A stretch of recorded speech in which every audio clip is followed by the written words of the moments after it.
मुझको ये समझ में आता है कि सियासत के चक्रव्यूह के बीच में बिन पानी दिल्ली तड़प रही है, त्राहिमाम कर रही है। सवाल ये पूछ रही है आम आदमी पार्टी से कि भाई सांसद कहां हैं।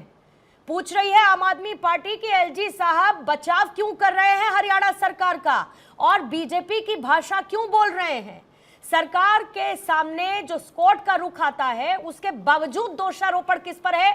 आपकी पार्टी पर है। क्या भेदभाव वाकई में कर रही है आपकी पार्टी और आपके प्रदेश जहां पर सरकार है?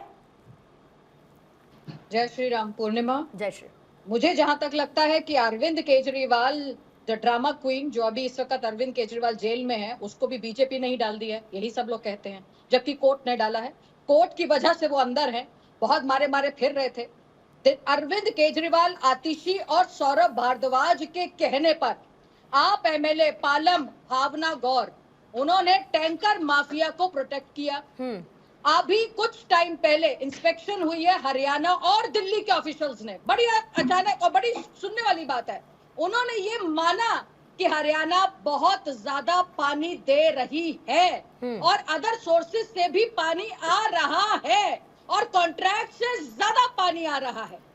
तो पानी कहा जा रहा है, तो पानी कहा जा रहा है कि हरियाणा वाटर सप्लाई जब आता है आपका मुनैर कैनाल एरिया के पास, तो जो इनका आतिशी, सौरभ भारद्वाज और अरविंद केजरीवाल के कहने पर जो माफिया चल रहा है, वहां से 25% पानी का चोरी अरविंद केजरीवाल करा रहा है।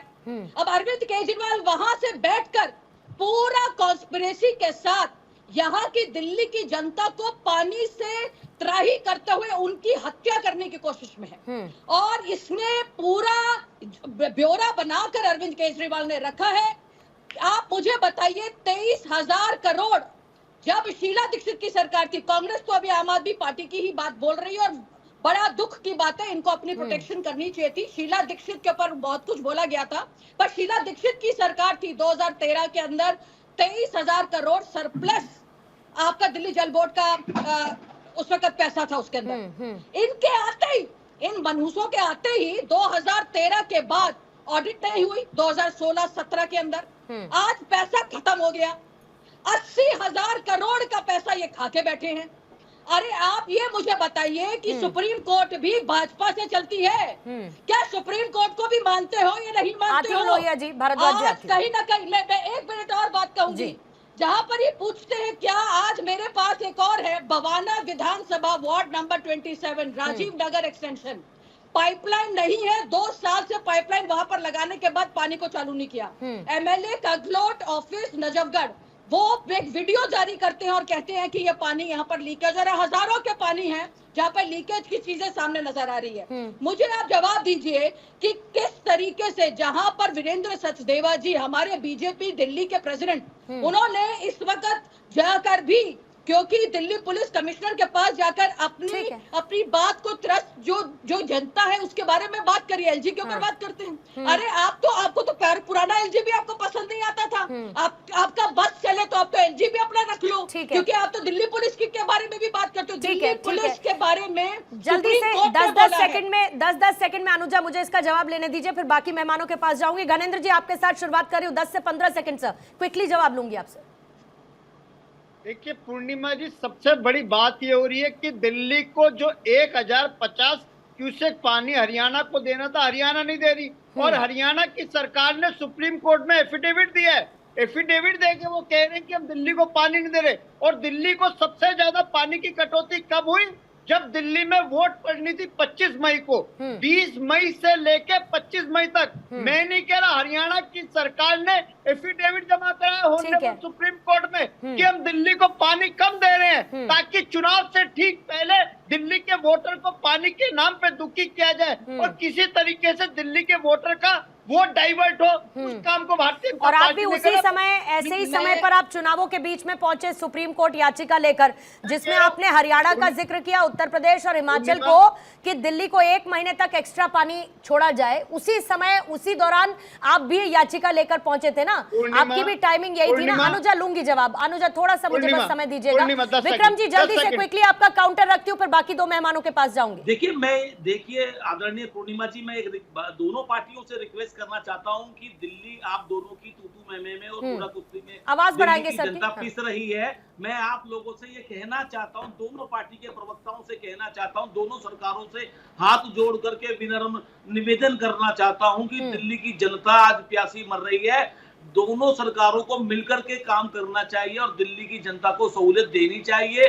टैंकर माफिया पे लगाम कसनी चाहिए, पानी लीकेज को रोकना चाहिए और जो दिल्ली से बाहर से पानी को रोका जा रहा है उसको दिल्ली तक पहुंचाने का काम एलजी साहब या जल शक्ति मंत्री हो, सबको मिलकर के काम करना चाहिए। आपके चैनल के माध्यम से मैं रिक्वेस्ट करता हूं।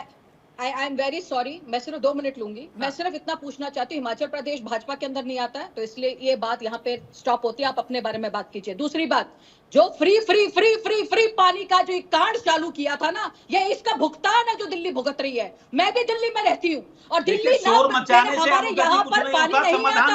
हिमाचल प्रदेश कांग्रेस के अंदर आता है। शर्म करो कुछ। आपके एलजी साहब, दिल्ली के एलजी साहब जो अपनी जिम्मेदारी से रास्ता भटक चुके हैं, आपको शर्म आनी चाहिए।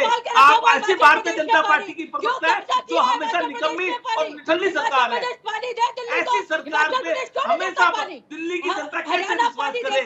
आपको बताना चाहता हूँ कि आप यहाँ बैठकर शोर मचाने का काम कर रही है, लेकिन समाधान के बारे में बता दूं कि हरियाणा का जो एग्रीमेंट है वो 719 क्यूबिक सेक्शन है, 1000 नहीं है और हरियाणा उसके बावजूद 1049 नहीं, लेकिन ठीक है, ये मैं कह रही हूँ कि ये एक दूसरे के लिए वाद विवाद एक अलग बात है अनुजा, ये एक अलग बात है और लोहिया साहब ये विवाद एक अलग बात है, लेकिन कुल मिलाकर ये तो तय है ना अनुजा कि इतना पानी इस राज्य से दिया जाना है, इतना पानी इस राज्य से मिलना चाहिए, इतना पानी इस राज्य से मिलना चाहिए, ये तो तय है ना। 49 पानी हम दे रहे हैं। नहीं, लेकिन अगर ये कह रहे हैं कि हिमाचल से पानी आ रहा है लेकिन हरियाणा सरकार उसको नहीं छोड़ रही है दिल्ली के लिए, तो ये भी तो आरोप गंभीर है ना। अरे हरियाणा सरकार के मोनिका के नाम से ये लोग चोरी कर रहे हैं। अरे ये इंडिया टुडे के लोगों ने स्टिंग ऑपरेशन किया है, मैं आपको बता देती हूँ कितना ठीक है। वीरेंद्र सचदेवा जी ने भी कुछ ऐसे वीडियोस जारी किए थे जिसमें 1000 रुपए 45,000 लीटर का पैसा चोरी है। ठीक है अनुजा, जो वीडियोस हमने देखे, कुछ वीडियोस आपके बीजेपी प्रदेश अध्यक्ष की तरफ से दिल्ली के जारी किए गए थे। मुझे लोहिया साहब, बाकी दो मेहमान भी हैं, जरा उनके पास जाने की इजाजत दीजिए, फिर वापस लौटती हूँ आपके पास और रमनीश वत्स जी आपके पास आते हो, फिर पंकज जी मैं आपके पास आऊंगी क्योंकि बहुत गंभीरता से इस मामले को समझने की जरूरत है। रमनीश वत्स, समस्या आकर अटक जाती है कि जब पॉलिटिक्स बीच में आ जाए, ये पूछते हैं कि सांसद कहां है, वो कहते हैं कि हम तो पानी दे रहे हैं, हिमाचल दे रहा है, हरियाणा नहीं छोड़ रहा है, और ऐसे में पहले आरोप उत्तर प्रदेश पर भी लगे, पंजाब में लगे जहां पर खुद इनकी सरकार है। ऐसे में दिल्ली वासी तो इससे जूझते रहेंगे ना। अब तो कोर्ट ने भी कह दिया आप हमको हल्के में मत लीजिए, हम अगर इसमें इंटरवेंट करने पर आ गए तो दिक्कत हो जाएगी। फिर नहीं, मुझे लगता है कि हाई कोर्ट यदि इसमें इंटरवीन कर रही है तो मुझे लगता है सोचने की ज़रूरत है। और मुझे लगता है कि दिल्ली जिस तरह से जल संकट से गुजर रहा है और वहाँ की आम जनता त्राहिमाम है, और वैसे में भी कुंभकर्णी नींद में सोई हुई जो दिल्ली की जो सरकार है, मुझे लगता है उनको जागने की ज़रूरत है। लेकिन इसमें मुझे लगता है राजनीति बिल्कुल भी नहीं करनी चाहिए, कोई भी, किसी को भी नहीं करना है, क्योंकि जो जिस तरह का संकट से दिल्ली की जनता गुजर रही है, मुझे लगता है सबका इसमें सहयोग होना चाहिए। जो पड़ोसी हमारा जो बगल में राज्य है तो उसको भी, और खास करके मैं देख रहा हूँ कि हरियाणा से पानी आ रहा है। आज ही की मैं बात बताऊँ कि एक निजी चैनल ने खुफिया कैमरे में कैद पानी खोर का जो सच उसमें दिखाया है उसमें, हालांकि जेब में पानी और दिल्ली की आम जनता है बूंद बूंद तरसती उनकी जिंदगानी हमने देखा। लेकिन इसमें मुझे लगता है कि यदि दिल्ली की खास करके जो सरकार है, और वो सरकार यदि आम जनता को जिस तरह का उसने वायदा किया था कि पानी फ्री देंगे, बिजली फ्री देंगे, और जिस तरह की चीजें हमने देखी, तो उसमें जनता जो है पानी तक को आप महरूम हो रही है। तो इसमें मुझे लगता है कि राजनीति बिल्कुल भी नहीं करनी चाहिए। और आपने पड़ोसी जो राज्य है उनके साथ किस तरह का आपने सामंजस्य नहीं बिठाया, और इनकी तैयारी कैसे होती है। देखिए, कोई भी सरकार है तो उसकी प्लानिंग होनी चाहिए। जब आपने देखा कि दिल्ली में बाढ़ आ गया तो पानी जब हो गई थी, उस समय भी ये निसहाय हो गए थे दिल्ली की सरकार और अरविंद केजरीवाल जी। जब कोरोना काल में हमने देखा कि ये जो है केंद्र सरकार के ऊपर सारा ठीकरा ये फोड़ रहे थे कि नहीं हमें ऑक्सीजन नहीं मिल रहा है। तो इस तरह की चीजों से यदि आपको लगता है कि if you are not capable just leave from the post, Delhi की सरकार अरविंद केजरीवाल जी, यदि आपको लगता है कि आप निसहाय हो चुके हैं, यहां की सरकार यदि लकवा मार गई है, मैं कहना मुझे उचित होगा, क्योंकि जिस तरह से आप देख रहे हैं कि टैंकर माफिया, अरे पहले तो हमने सुना था कि शराब माफिया होते थे, कोयला माफिया, एक बार पहली बार में हमने देखा है कि दिल्ली में टैंकर माफिया भी आ गए हैं। और इसमें कहीं ना कहीं इनकी जो ये जो एमएलए हैं उनकी संलिप्तता कहीं ना कहीं पाई जाती है। तो संलिप्तता पाई जाती है। आप तो बहुत बड़े बड़े वायदे किए थे, लेकिन आप उन वायदों का तो हमने देखा, पिटारा जब खुला कि शराब माफिया के संग में आप चले गए और आज आप शराब घोटाले के आरोपी अरविंद केजरीवाल जी आप वहां पे भजन कर रहे हैं तिहाड़ जेल में। तो यहां आपको लगता है कि आपसे नहीं यदि संभल रहा है, तो मुझे लगता है कि दिल्ली की सरकार अरविंद केजरीवाल जी आपको त्यागपत्र दे देना चाहिए, क्योंकि आज दिल्ली की जो जनता है उसके बारे में आपको सोचना चाहिए। और मैं आपके माध्यम से कहूंगा कि जो साथ के साथ एमपी आए हैं उनकी भी यहाँ पे प्राथमिकता होनी चाहिए, कलेक्टिव रिस्पॉन्सिबिलिटी, और एक दूसरे पर डाल नहीं सकते। क्योंकि दिल्ली की जनता यदि कहीं ना कहीं संकट से गुजर रही है तो उसमें सबका दायित्व बनता है।